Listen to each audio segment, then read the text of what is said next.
사도신경으로 신앙 고백 드림으로 새벽 예배 시작합니다. 전능하사 천지를 만드신 하나님 아버지를 내가 믿사오며 그 외아들 우리 주 예수 그리스도를 믿사오니 이는 성령으로 잉태하사 동정녀 마리아에게 나시고 본도 빌라도에게 고난을 받으사 십자가에 못 박혀 죽으시고 장사한 지 사흘 만에 죽은 자 가운데서 다시 살아나시며 하늘에 오르사 전능하신 하나님 우편에 앉아 계시다가 저리로서 산자와 죽은 자를 심판하러 오시리라. 성령을 믿사오며 거룩한 공회와 성도가 서로 교통하는 것과 죄를 사하여 주시는 것과 몸이 다시 사는 것과 영원히 사는 것을 믿사옵나이다. 아멘. 이 아침에 우리에게 주시는 하나님의 말씀은 신명기 4장 44절에서 5장 10절 말씀까지입니다. 신명기 44장 44절에서 5장 10절 말씀까지. 우리 말씀 찾으셨으면 한 목소리로 같이 읽습니다. 모세가 이스라엘 자손에게 선포한 율법은 이러하니라. 이스라엘 자손이 애굽에서 나온 후에 모세가 증언과 규례와 법도를 선포하였으니 요단 동쪽 벳부을 맞은편 골짜기에서 그리하였더라. 이 땅은 헤스본에 사는 아모리족 속 왕 시온에게 속하였더니 모세와 이스라엘 자손이 애굽에서 나온 후에 그를 쳐서 멸하고 그 땅을 기업으로 얻었고 또 바산 왕 옥의 땅을 얻었으니 이 두 사람은 아모리족 속의 왕으로서 요단 이쪽 헤돈눈 쪽에 살았으며 그 얻은 땅은 아르논 골짜기 가장자리에 아로엘에서부터 시온산 곧 헤르몬산까지요 요단 이쪽 곧 그 동쪽 온 아라바니 비스가 기슭 아래 아라바의 바다까지니라. 모세가 온 이스라엘을 불러 그들에게 이르되 이스라엘아 오늘 내가 너희의 귀에 말하는 규례와 법도를 듣고 그것을 배우며 지켜 행하라. 우리 하나님 여호와께서 호렙산에서 우리와 언약을 세우셨나니 이 언약은 여호와께서 우리 조상들과 세우신 것이 아니요 오늘 여기 살아있는 우리 곧 우리와 세우신 것이라. 여호와께서 산 위 불 가운데에서 너희와 대면하여 말씀하시매 그때 너희가 불을 두려워하여 산에 오르지 못하므로 내가 여호와와 너희 중간에 서서 여호와의 말씀을 너희에게 전하였노라. 여호와께서 이르시되 나는 너를 애굽 땅 종되었던 집에서 인도하여 낸 내 하나님 여호와라. 나 외에는 다른 신을 네게 두지 말지니라. 너는 자기를 위하여 새긴 우상을 만들지 말고 위로 하늘에 있는 것이나 아래로 땅에 있는 것이나 땅 및 물속에 있는 것에 어떤 형상도 만들지 말며 그것들에게 절하지 말며 그것들을 섬기지 말라. 나 내 하나님 여호와는 질투하는 하나님인즉 나를 미워하는 자의 죄를 갚되 아버지로부터 아들에게로 3, 4대까지 이르게 하거니와 나를 사랑하고 내 계명을 지키는 자에게는 1000대까지 은혜를 베푸느니라. 아멘. 오늘은 함께 읽으신 신명기 4장 44절에서 5장 10절 말씀을 중심으로 다시 듣는 십계명이라는 제목의 말씀으로 잠시 은혜를 나누겠습니다. 오늘 본문은 모세의 고별 설교 1부가 마치고 이제 2부가 시작되는 부분입니다. 먼저 4장 44절부터 49절은 모세가 율법을 선포한 장소에 대해서 자세하게 말씀해 주고 있습니다. 46절에서 보는 것처럼 이는 벳부을 맞은편 골짜기입니다. 이 땅은 요단 동편이고 아직 가나안에 입성하기 전입니다. 그래서 아모리 두 왕 시온과 옥에게서 빼앗은 땅에서 모세는 다시 율법을 선포하고 있는 것입니다.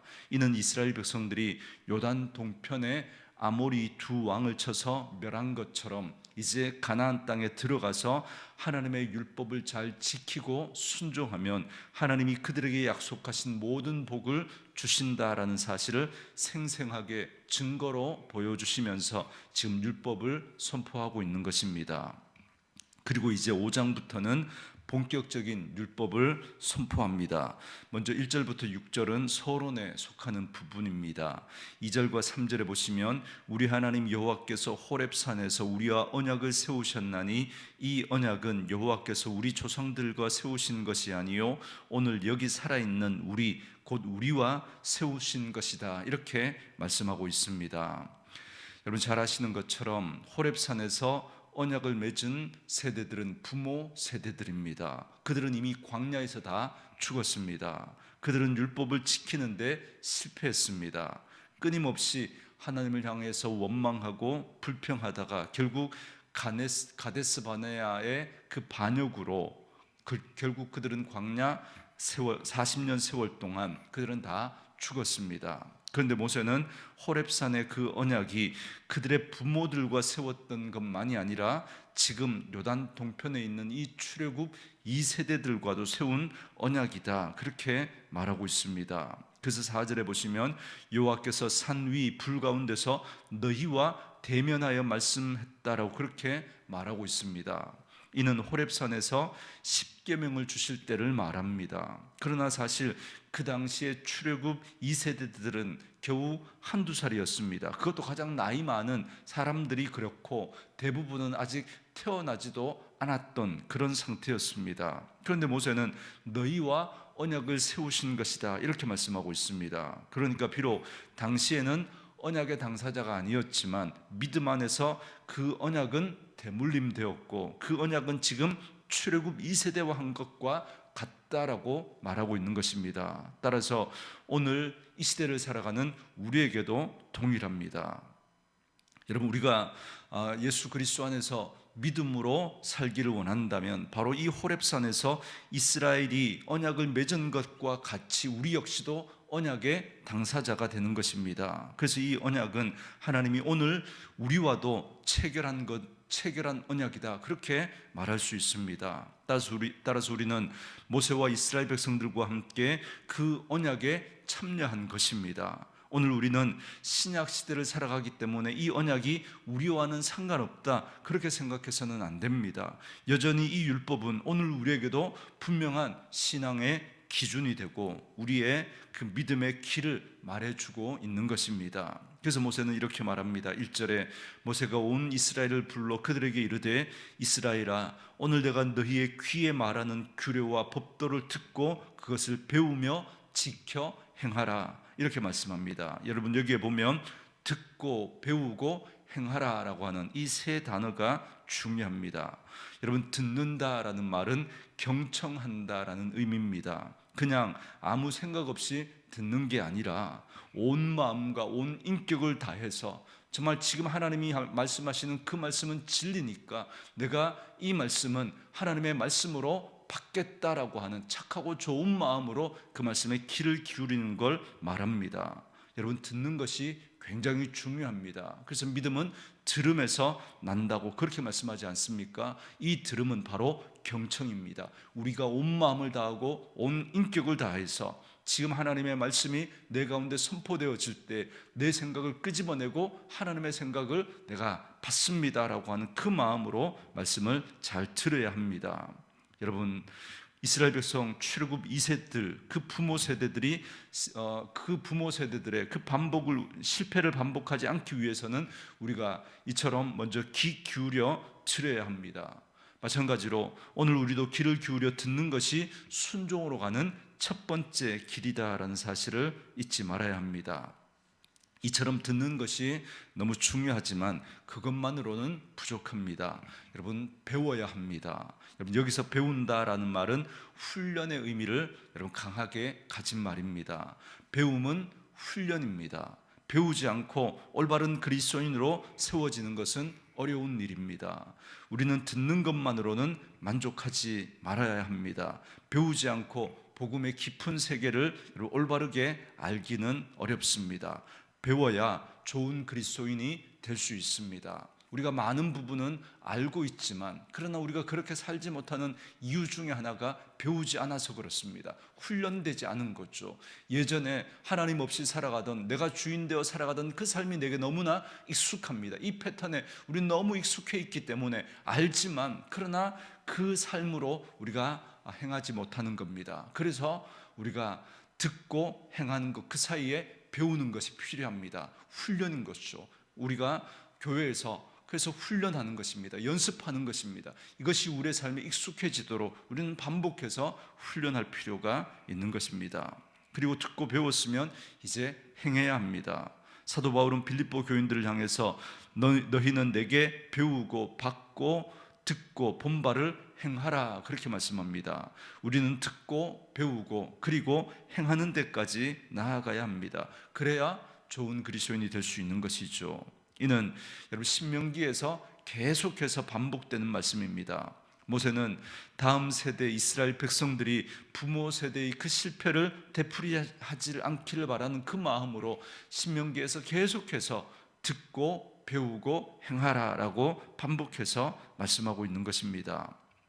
그리고 이제 7절 이하에서부터 본격적으로 율법을 다시 선포합니다. 그 중에 오늘 본문은 10계명의 제1계명과 2계명을 말씀하고 있습니다. 하나님은 유일하신 하나님이십니다. 그런데 인간은 부패한 심령으로 자기가 섬길 신을 많이 둡니다. 그 이유는 앞에서 새긴 우상을 만드는 그 이유를 우리가 살펴봤는데 그것과 동일합니다. 모두 자기를 위한 것입니다. 그래서 우리가 구약 성경에 보면 우상을 표현할 때는 꼭 그 앞에 자기를 위하여 그런 표현들이 나오죠. 그러나 하나님을 섬기고 제단을 쌓을 때는 여호와를 위하여 그렇게 계속해서 반복하고 있습니다.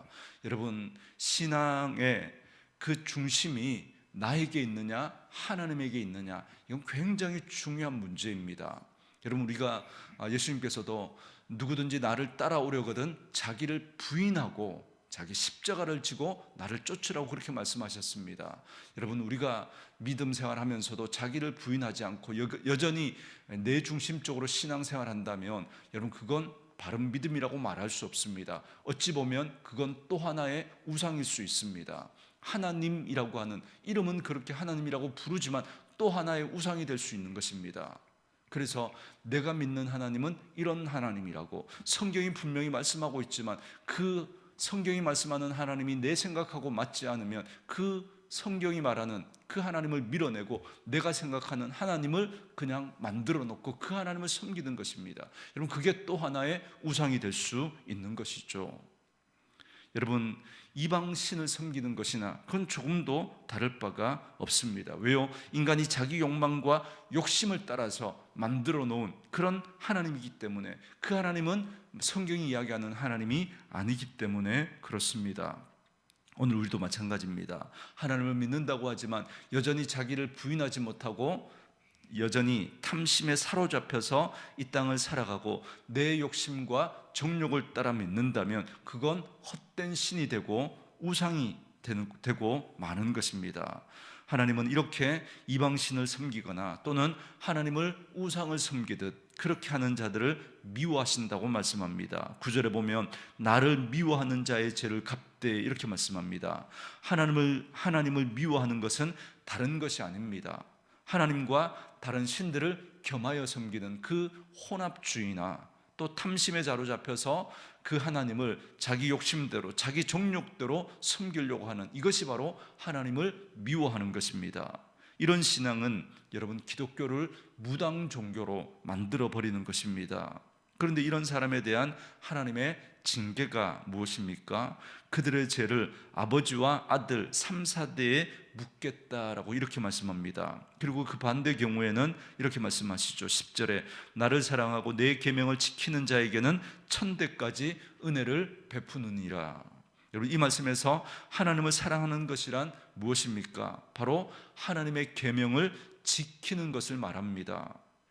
하나님의 말씀에 순종하는 것, 그것이 하나님을 사랑하는 것입니다. 여기서 우리가 생각해야 할 것은 하나님을 미워하는 자들의 죄는 3, 4대까지 갚겠다라고 하시고, 반면에 하나님을 사랑하여 계명을 지키는 자들은 1000대까지 은혜를 베푸시겠다라고 말씀합니다. 이 말씀에 대해서 학자들 간에 의견이 분분하고 해석도 다양합니다. 그러나 우리가 꼭 기억해야 할 것은 분명히 구원은 하나님의 은혜로 받는 것이지만, 그러나 하나님의 복은 우리의 순종에 따라, 우리의 말씀에 대한 우리의 태도와 자세에 따라 받게 된다라는 사실을 우리가 꼭 기억해야 합니다. 그리고 오해하지 말아야 할 것은 신앙은 결코 연좌제가 아니다라는 것입니다. 부모의 잘못으로 자식이 벌을 받거나 복을 받는 것이 절대 아닙니다. 여러분, 예수님께서도 제자들이 태어나면서 맹인으로 장인된 그 사람을 가리켜서 부모의 죄 때문입니까? 아니면 자기 죄 때문입니까? 라고 물었을 때 그게 아니다, 하나님의 영광을 나타내기 위한 것이다, 여러분 그렇게 말씀하셨죠. 여러분, 부모의 죄 때문에 사람들은 자식에게도 그 죄를 이렇게 대물림되는 그런 쪽으로 많이 이야기가 되어지는데 결코 그렇지 않습니다. 특별히 우리가 예수 그리스도를 믿음으로 말미암아, 여러분 그 부모 세대의 그 저주는 예수 그리스도 안에서 다 여러분 풀어진 겁니다.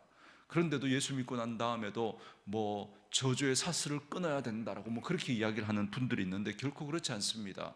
예수 그리스도 안에서 이미 우리의 모든 죄는 용서되어졌고, 여러분 그 저주가 지금도 우리에게 대물림되고 그런 일은 없습니다. 그렇다면 왜 부모가 우상을 섬기고 그렇게 하면 이 3, 4대까지 그 죄를 묻겠다라고 그렇게 말씀하시는 겁니까? 여러분, 이 말씀은 우리가 이렇게 이해할 필요가 있습니다. 부모의 영향력이 자식에게 그만큼 치명적이다라는 것입니다. 우상을 섬기는 그 부모 아래에서 자라난 그 자녀는 역시 부모와 같은 길을 걸어가기가 쉽습니다. 왜요? 보고 배운 게 그거니까요.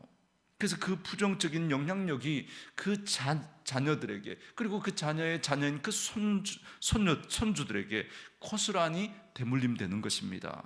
여러분, 이게 저주의 사슬, 이게 되는 게 아니라 보고 배우는 거죠. 보고 계속 그게 그렇게 되어 간다는 겁니다. 반대로 부모가 하나님을 경외하는 경우도 마찬가지입니다. 그런데 하나님은 왜 1000대까지 복을 내리시겠다라고 말씀하시는 걸까요? 이 말씀은 그만큼 하나님의 마음을 표현하고 있는 겁니다. 왜 하나님은 그만큼 하나님이 그렇게 말씀에 순종하는 그런 자들을 하나님 기뻐하시고 그에게 복을 주시기를 바라시는 그 하나님의 마음이 여기 잘 표현되어 있는 것이죠. 그러므로 한 사람의 영향력이 그 자녀 손에게까지 3, 4대까지 미치게 된다는 사실을 꼭 기억해야 합니다. 또한 하나님은 1000대까지 복을 주시겠다라고 할 만큼 하나님께서 그렇게 말씀에 순종하고 하나님을 바르게 섬기는 그 사람들을 기뻐하시고 그들에게 복을 주시겠다라고 하는 그 하나님의 마음이 바로 이 말씀 속에 잘 담겨져 있는 것입니다. 그렇지만 분명한 것은 각자의 신앙으로 구원과 복을 받기도 하고 심판과 진노를 받기도 한다는 것입니다. 부모가 예수를 잘 믿었다고 해서 그 자녀가 반드시 구원받고 천국 가는 것 아닙니다.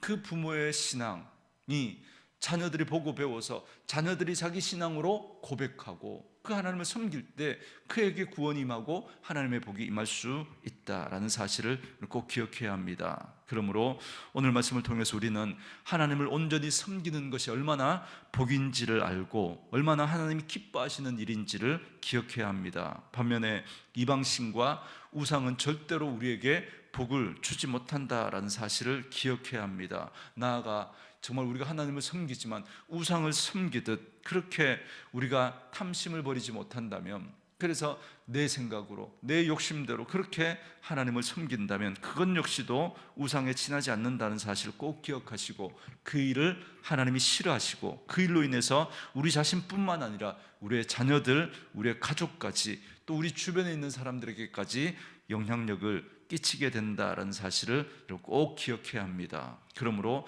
하나님을 온전히 섬기는 것이 가장 복된 길이다라는 사실을 다시 한번 기억하시고 더욱 하나님의 말씀을 듣고 배우고 행함으로써 하나님의 기쁨이 되고 하나님의 복을 온전히 누리며 살아가는 저와 여러분 되어줄 수 있기를 주의 이름으로 축원합니다. 주신 말씀 묵상하시면서 이 찬양 함께 들으시며 기도하는 시간 갖겠습니다.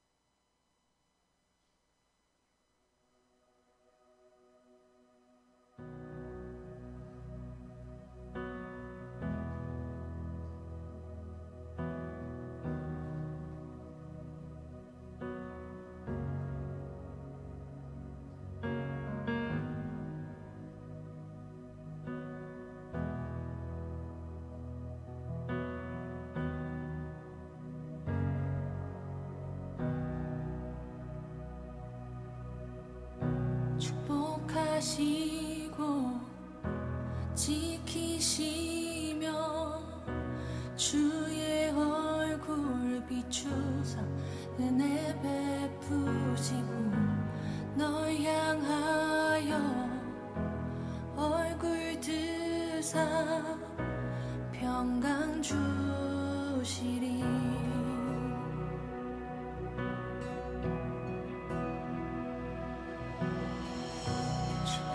축복하시고 지키시며 주의 얼굴 비추사 은혜 베푸시고 널 향하여 얼굴 드사 평강 주시리.